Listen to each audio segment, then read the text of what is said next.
huyo mtu kamleta girlfriend wake huko, yani ananikera bara. Shoga yake anasema, na wewe ukawa unamwangalia tu, hata hujamfanya chochote, we mjinga kweli.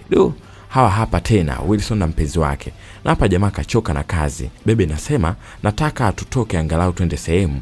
Wilson anasema, hapana, nina kazi nyingi sana.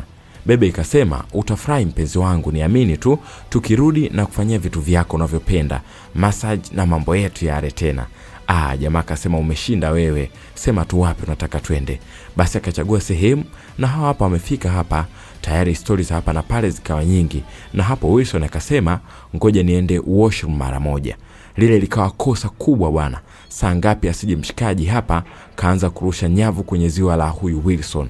Jamaa anasema, wewe ni mwanamke mzuri na unahitaji huduma na maisha bora sana. Bebe kama inazingua hivi, haitaki mambo mengi, kwani Wilson anaweza kurudi muda wowote. Jamaa akasema,